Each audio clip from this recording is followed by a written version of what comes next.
Hey folks, Colin here from Sumthins Recording, and today I want to show you why you should be mixing the biggest section of your song first. We're going to be diving into a little bit of workflow here today, and not necessarily what order you should mix your tracks, but where you should mix all of your tracks into your song. So we're going to be looking at the biggest section of the song and why you should be kind of looping that and building your mix in that section. But before we dive in here today, if you're ready to go a little bit deeper into the mixing process in its entirety and really start to hone your workflow as an audio engineer, then I have just the thing for you.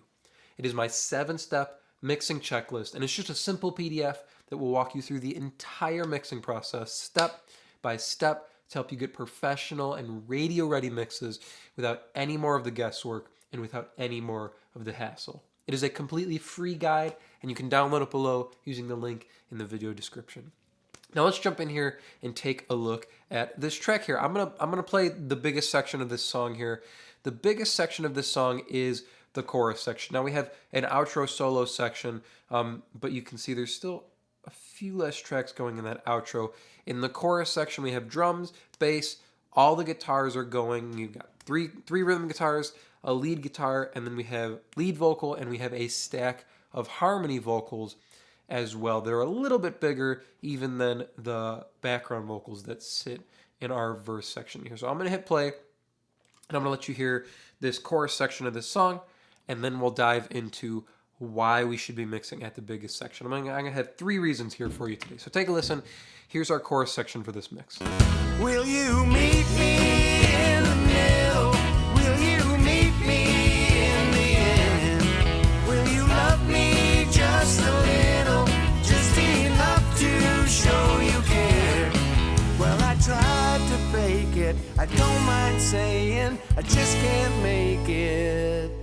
So you can hear it's big, it's full, it's got some good bottom end, it's got some good air to it, it's got everything we need inside the track. And that's because we mixed this section first. So we give this section, the biggest section, everything it needs, and all that stuff disperses into the other sections. Otherwise, we're going to end up with too much. And we're going to talk about that here today. So the first reason you want to mix the biggest section of the song first is because that's where you're going to pack in the most energy. And if you do it in a smaller section, so say if we mixed a verse section first, by the time we get to the biggest section of the song, we're going to be pushing way too much into our mix bus and into our limiter. So I'm going to play this chorus section one more time, and we're going to look at our mix bus compressor as well as the limiter on our mix bus here. And you can kind of see the energy we're pushing. Will you meet me in the middle? Will you meet me in the end? Will you love me just a little? Just enough to show you care? Well, I try. Meet me in the middle.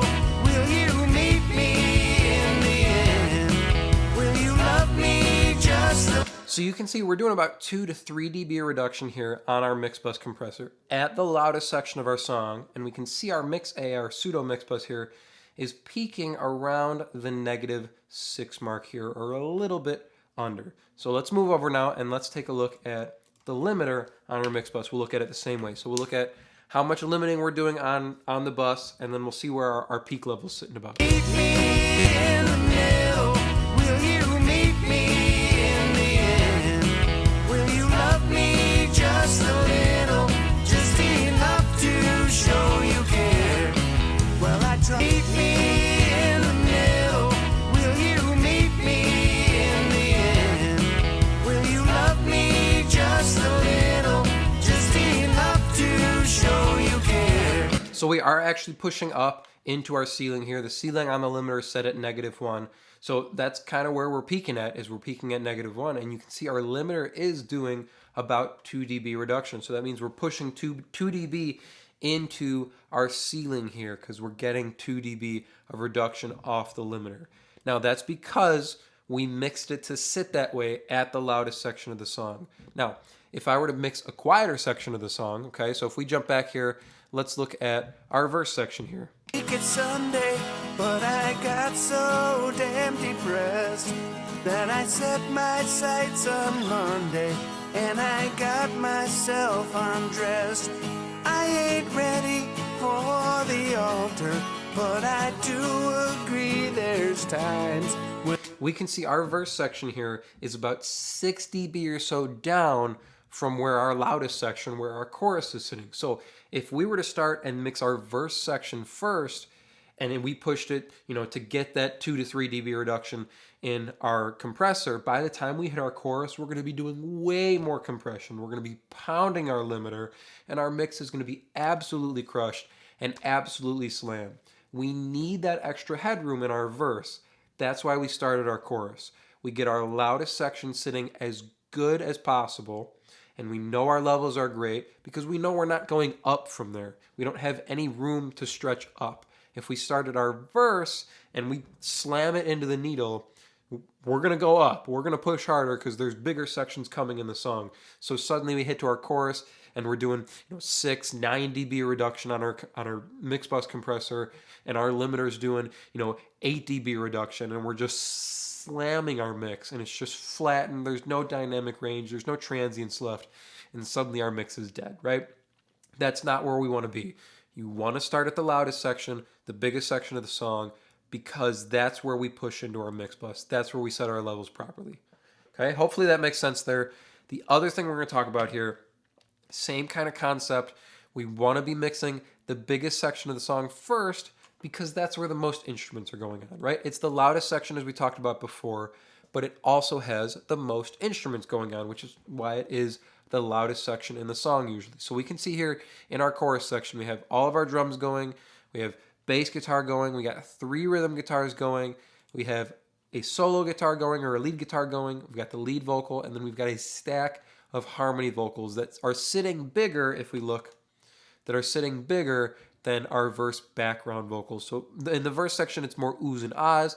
In our chorus section, it's quite a stack of harmony vocals that are all singing the lead line. So we have more energy packed in here on our chorus, and those are going a little bit harder than our verse section. So because we have the most instruments going on in this section of the song, that's where we want to get our balances, because we have more instruments to contend with than we would in our verse. So let's take a listen here to our same chorus section, and then we're going to jump over and listen to our verse section here. meet me in the middle. Will you meet me in the end? Will you love me just a little, just enough to show you care?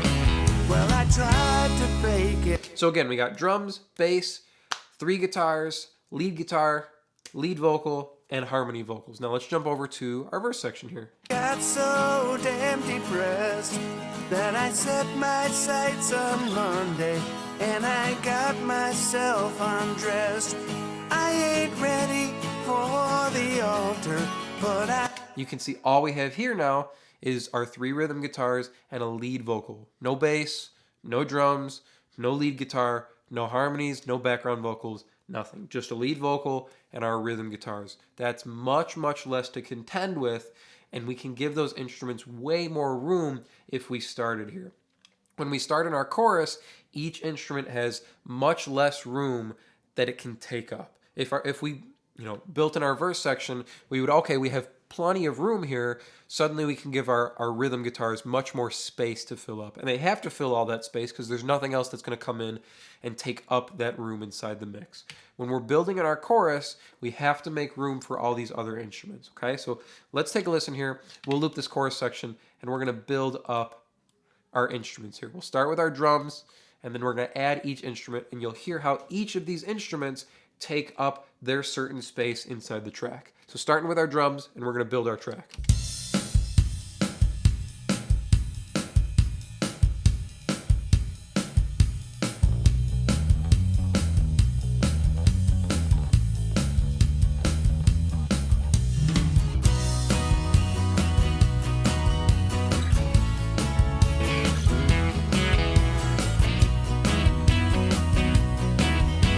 enough to show you care. Well, I try. Meet me in the middle. Will you meet me in the end? Will you love me just a little, just enough to show you care? Well, I try. Meet me in the middle. Will you meet? Each instrument sits in its own spot, and it leaves room for the rest of the other instruments. If we come into our verse here, there's not a lot to build up. So let's start our verse section and we'll build the same way. Well, I tried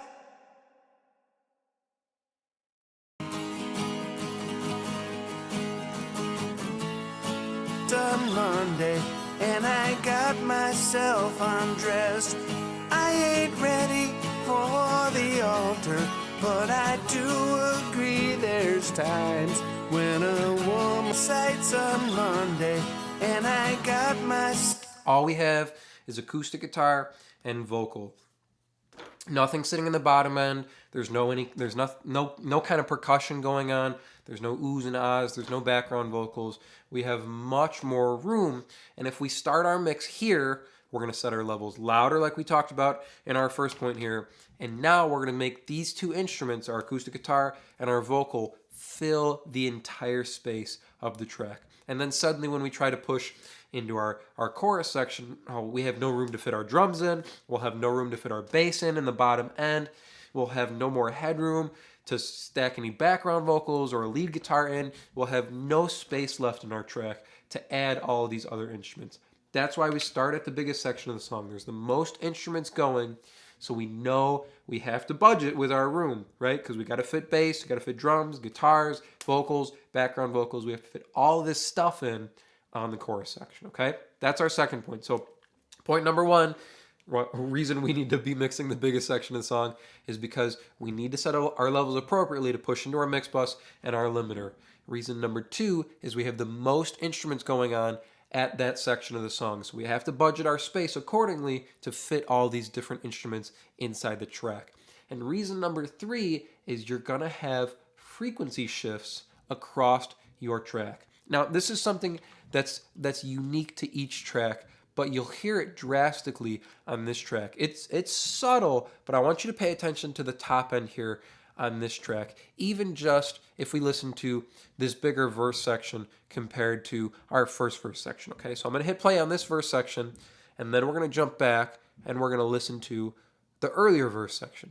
Pay attention to our frequencies on this track, okay? I'm thinking about you, sister, golden hair surprise, and I just can't live without you. Can't you see it? I'm so damn depressed that I set my sights on Monday. Surprise, and I just can't live without you. Can't you see it in my eyes? There's a tone shift in the song. It's subtle. None of the instruments are changing tone, but we're adding more tone. We're adding more frequencies. There's more instruments taking up more frequencies, so we get more of certain energies inside the track. We stack these other frequencies in, and suddenly our track becomes a little bit brighter, right? We have top end coming from our drums, we have top end coming from all of our background vocals, and then we have more high mids, top end coming from our lead guitar. All that extra top end that we pack in, suddenly our track feels brighter. And then when we jump back to our first verse, it feels like our track's darker because all that extra top end energy isn't there. Nothing got darker inside the track. There's no top end that gets taken away on our guitars. There's no top end that gets taken away on our lead vocal, or gets added for that fact when we move into the second verse. We just add other instruments that have those frequency ranges. So if we were to start and mix our track in the first verse, we would fill those frequency ranges with just these two instruments, with just our acoustic guitars and just our vocal. And then suddenly when we move into the second verse, when we move into the chorus and we start pulling these other instruments in and getting them tuned to sit in the track, we're not going to have room to push top end on those instruments. And if we do, we're going to have way too much. We're going to have sibilance range problems, and we're going to have a harshness problems as we push top end on our background vocals to get them airy, and as we push high mids on, our drums to get them to cut through, or on our lead guitar to make sure it sits out front. Suddenly we're going to have pokiness, we're going to have way too much crack, and we're going to have harshness coming from our cymbals and from our background vocals. Listen one more time to this tone shift. This time we're going to start on the chorus, and then I'm going to jump back to the first verse. Listen to how it feels darker because there's less instruments contributing top end. Meet me in the middle. Will you meet me in the end? Will you love me just a little? I'm so damn depressed depressed. Then I set my sights on Monday, and I got myself undressed. Meet me in the middle, will you meet me in the... Got so damn depressed that I set my sights on Monday, and I got... We want to mix the biggest section of the song first so we get our frequencies finely tuned to sit together as a full package with everything going, not with just two instruments going, because then we'll have no room left for our other instruments to sit the way they should inside the track. So one more time, let's listen to our chorus section and we'll jump back and compare it to our first verse, and we'll do a little review of our 3 points here. Meet me in the middle, will you meet me in the end? Will you love me just a little, just eat Sunday? But I got so damn depressed that I set my sights on Monday, and I got myself undressed. I ain't ready. Meet me in the middle, will you meet me in the end? Will you love me just a little? 3 reasons we want to mix the biggest section of the song first. Reason number 1, it's the loudest section, so it's going to be pushing the hardest into our mixbus compressor. Reason number 2 is there's the most instruments going on, so we have to budget our space accordingly to be able to fit all these different instruments in. And reason number 3, there are the most frequencies going on, so we give each frequency the space it needs inside the track, and we can make each instrument sound the way it should to fit with all of our other tracks. I hope that was helpful for you. As I mentioned at the beginning of the video, if you're ready to take your mixes to the next level and really start dialing in your workflow as an audio engineer, then I have just the tool for you, and it is completely free. It is my 7-step mixing checklist, and you can download it below to start creating more professional mixes in less time. Thank you so much for watching, and I will see you in the next video.